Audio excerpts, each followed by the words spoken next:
ସମସ୍ତଙ୍କୁ ନମସ୍କାର। ମିନି ଗଳ୍ପ ପାର୍ଥକ୍ୟ। ଆଜିର ପାଗଟା ଯେତିକି ଆଳସ୍ୟ ଭରି ଦେଉଥିଲା ସେତିକି ହିଁ ଶିହରିତ କରୁଥିଲା ମାନସକୁ।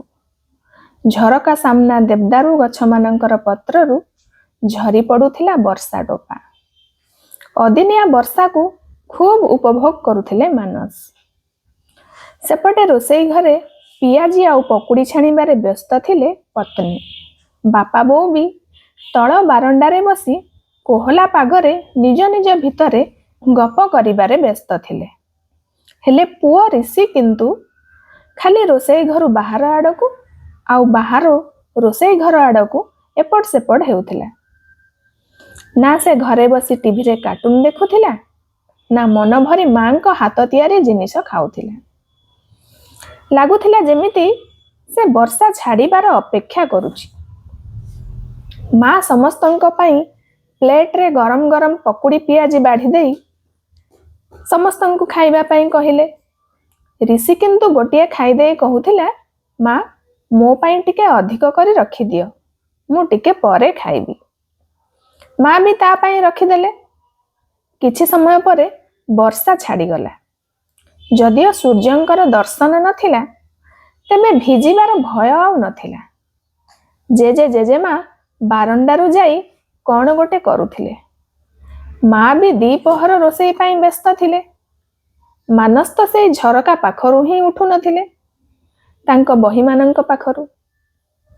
ବର୍ଷା ଛାଡ଼ିଥିବାରୁ ରିଷି କିନ୍ତୁ ବହୁତ ଖୁସି।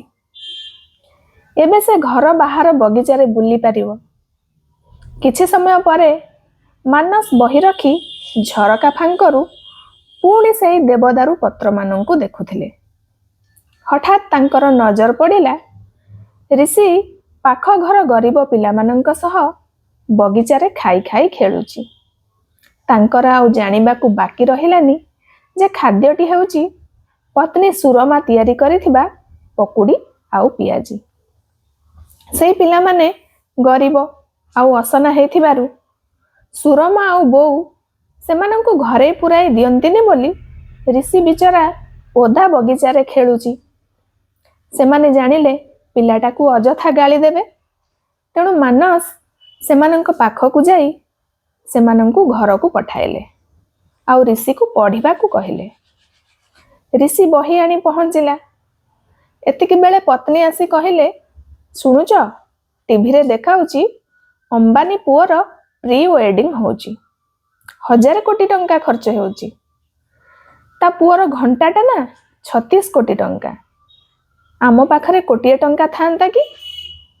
କୋଟି କ'ଣ ବୁଝିନଥିବା ରିଷି ହଠାତ୍ ବାପା ମାନସକୁ ପଚାରିଲା, ବାପା କୋଟିଟା କେତେ ଟଙ୍କା? ବାପା କହିଲେ, ବହୁତ। ରିଷି ପୁଣି ପଚାରିଲା, କେତେ ବହୁତ ବାପା? ବାପା କହିଲେ, ବହୁତ ମାନେ ପୁଳାଏ, ବହୁତ। ରିଷି ପୁଣି ପଚାରିଲା, ସେଥିରେ କ'ଣ ପାଖ ଘର ମୋ ସାଙ୍ଗ ସନିଆ, ଡଲି ସମସ୍ତଙ୍କର ନୂଆ ବହି ହେଇପାରିବ? ବାପା କହିଲେ, ହଁ। ସେମାନଙ୍କର ନୂଆ ଡ୍ରେସ୍ ବି ହେଇପାରିବ? ମାନସ କହିଲେ, ହଁ। ସେମାନଙ୍କ ପାଇଁ ପେଟ ପୂରା ଖାଦ୍ୟ ବି ହେଇପାରିବ? ବାପା କହିଲେ, ହଁ। ମୁଁ ବି ବଡ଼ ହେଲେ କୋଟିଏ ଟଙ୍କା ରୋଜଗାର କରିବି ବାପା। ସେମାନଙ୍କୁ ଏସବୁ ଜିନିଷ ଦେବି, ଆଉ ସେମାନେ କେମିତି ସବୁଦିନ ପାଇଁ ଭଲରେ ରହିବେ ସେ ବ୍ୟବସ୍ଥା ବି କରିଦେବି।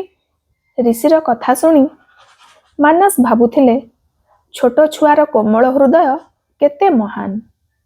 ସମସ୍ତଙ୍କ ହୃଦୟ ଏମିତି ଛୁଆଙ୍କ ପରି ହେଇଥାନ୍ତା କି? ସମାଜରେ ଥିଲା ବାଲା ଆଉ ନଥିଲା ବାଲାର ପାର୍ଥକ୍ୟ ରୁହନ୍ତାନି। ସମସ୍ତଙ୍କୁ ଧନ୍ୟବାଦ। ଗଳ୍ପଟି ବହୁତ ଦିନ ତଳେ ଲେଖା ହେଇଥିଲା, କିନ୍ତୁ ଏବେ ପୋଷ୍ଟ କରିବାର ସୁଯୋଗ ପାଇଲି। ଧନ୍ୟବାଦ।